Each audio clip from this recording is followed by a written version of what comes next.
जिले की हलचल। आकाशवाणी लखनऊ से प्रस्तुत है जिले की हलचल। आज सुनिए हापुड़ और झांसी जिलों की हलचल। पहले सुनते हैं हापुड़ जिले की हलचल। आलेख और स्वर है रविंद्र कुमार का।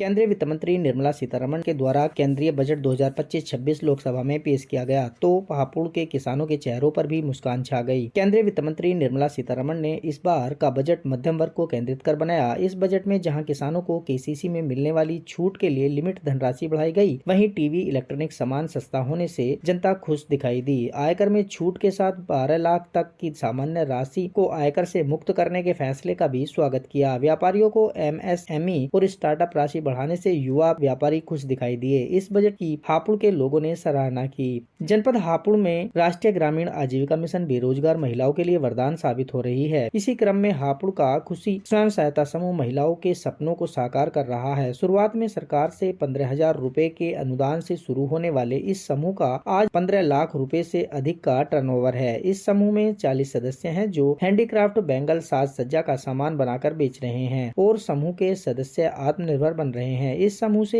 जुड़ी महिलाएं अपने परिवार का पालन पोषण भी कर रही हैं। मेरा नाम नाजमा है। मैं खुशी स्वयं सहायता समूह से जुड़ी हुई हूँ। इससे पहले कोई ऐसा काम नहीं था, लेकिन जब हम इससे जुड़े हैं तो हम अपनी छोटी छोटी जरूरतों को पूरा कर लेते हैं। अपने बच्चों की पढ़ाई का, अपने घर का खर्चा कर लेते हैं और हम चाहते हैं कि हमारे समूह और आगे जाए, जिससे हमें और ज्यादा पैसा मिले और अच्छी कमाई हो। और हम धन्यवाद देते हैं प्रधानमंत्री जी को, जिसने हमें यहाँ तक पहुँचाया।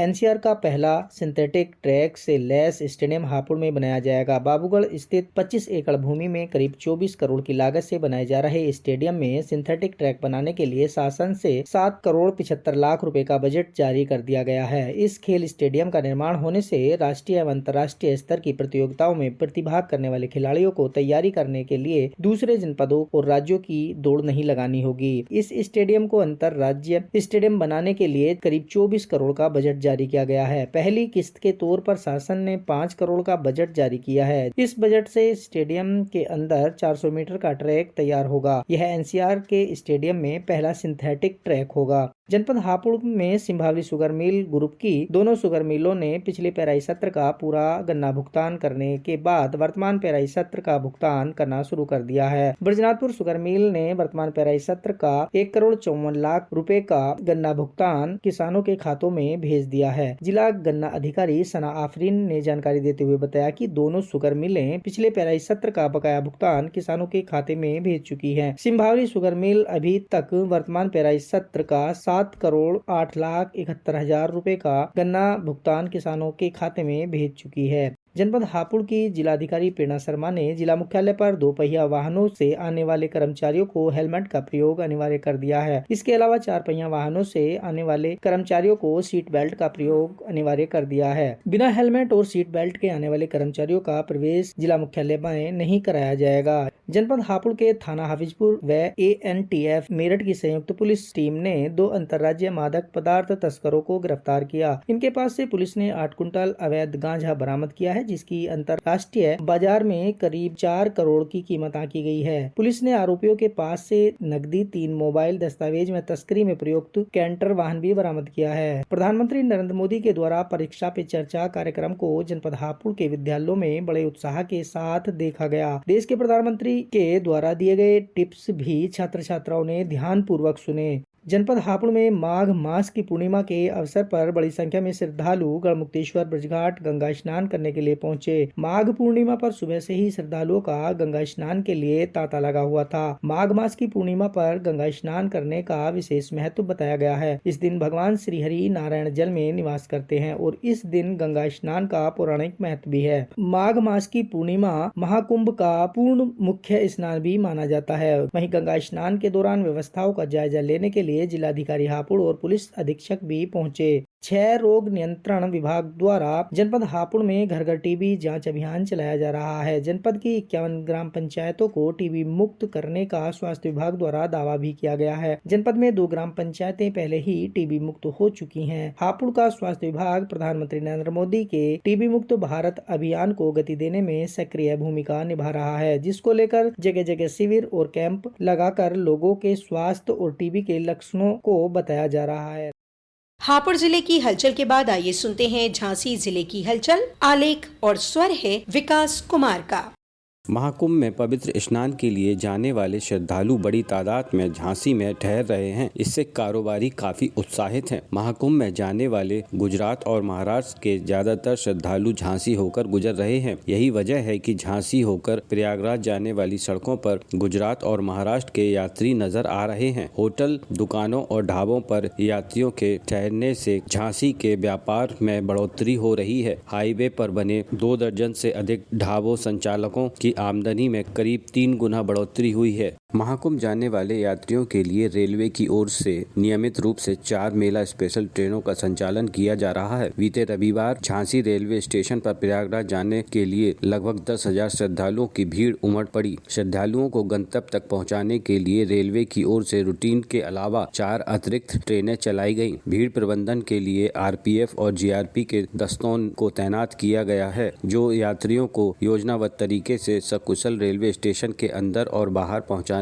का काम कर रहे हैं। बुंदेलखंड विश्वविद्यालय ने बीएड प्रवेश परीक्षा के प्रत्येक केंद्र पर न्यूनतम और अधिकतम अभ्यर्थियों की संख्या निश्चित कर दी है। ऐसा करने से परीक्षा की सुनिश्चितता और पारदर्शिता बढ़ेगी। वहीं मंगलवार तक 14,500 अभ्यर्थियों ने प्रवेश परीक्षा के लिए पंजीकरण करा लिया है और करीब 3200 ने फॉर्म भरे हैं। बीएड की संयुक्त प्रवेश परीक्षा के केंद्रों पर इस बार कम से कम 300 और अधिकतम 500 अभ्यर्थी परीक्षा देंगे। इससे ज्यादा संख्या होने पर नया परीक्षा केंद्र बनाया जाएगा। इससे अधिकांश परीक्षार्थियों का गृह जनपद में परीक्षा केंद्र बनेगा। बीएड प्रवेश परीक्षा फॉर्म भरने की अंतिम तिथि 15 मार्च तय की गई है। विधानसभा में सोमवार को भाजपा विधायक रवि शर्मा और काल्पी विधायक विनोद चतुर्वेदी ने बुंदेली में अपनी बात रखी। झांसी सदर विधायक ने अपनी बात की शुरुआत महाकवि अवधेश की काव्य रचना बुंदेलों की सुनो कहानी, बुंदेलों की वाणी में पानीदार इतय को पानी, आग इतय के पानी में से की। उन्होंने कहा कि आज प्रसन्नता का विषय है कि बुंदेलखंडी को भी विधानसभा में बोला और सुना जाएगा। इसके लिए विधानसभा अध्यक्ष सतीश महाना और मुख्यमंत्री योगी आदित्यनाथ को भी बधाई दी।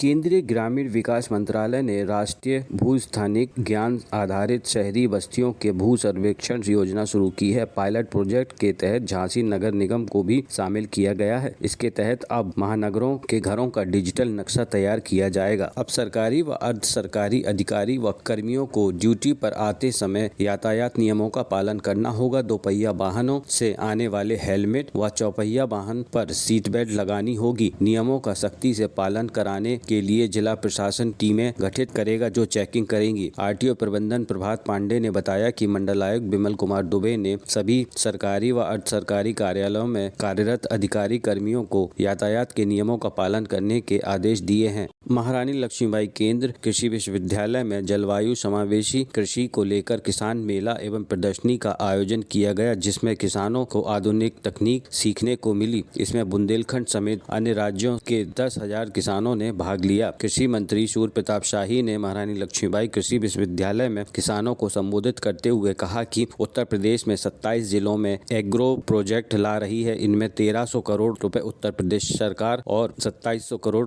विश्व बैंक का रहेगा। कुलपति डॉक्टर अशोक कुमार सिंह ने कहा है कि बुंदेलखंड के क्षेत्र के लिए विश्वविद्यालय अहम योगदान दे रहा है। देखिए, 14 से 16 फरवरी के बीच में हमने एक राष्ट्रीय स्तर का किसान मेला आयोजित किया और कृषि प्रदर्शनी भी उसमें शामिल थी, जो कि जलवायु समावेशी कृषि के ऊपर आधारित थी। चूँकि बुंदेलखंड में हमारा विश्वविद्यालय स्थित है और इसके 7 जिले जो मध्य प्रदेश के हैं और 7 जिले जो उत्तर प्रदेश के हैं, ये बुंदेलखंड की परिस्थितियों को रेखांकित करते हैं। और यहाँ की परिस्थितियाँ, जैसे वर्षा कम होती है, तापमान काफी ऊंचा होता है, तो ये दोनों परिस्थितियों को देखते हुए कि किस तरह से जो फसलें हैं या पशुपालन है, मुर्गी पालन है या बागवानी की जो भी फसलें हो सकती हैं, इन परिस्थितियों को देखते हुए इसके ऊपर केंद्रित मेला था। परिवहन विभाग की वातानुकूलित इलेक्ट्रिक बसें अप्रैल से झांसी ललितपुर के बीच दौड़ेंगी। महाकुंभ में तीर्थ यात्रियों की सुविधा के लिए खरीदी गई इलेक्ट्रिक बसों में से करीब 10 झांसी को मिलेंगी। इन बसों के संचालन का विभाग ने रूटीन प्लान तैयार कर लिया है, जो बसें आने के बाद अनुमोदन के लिए उच्च अधिकारी को भेज दिया जाएगा। ये था आकाशवाणी लखनऊ के क्षेत्रीय समाचार एकांश द्वारा प्रस्तुत जिले की हलचल का आज का अंक।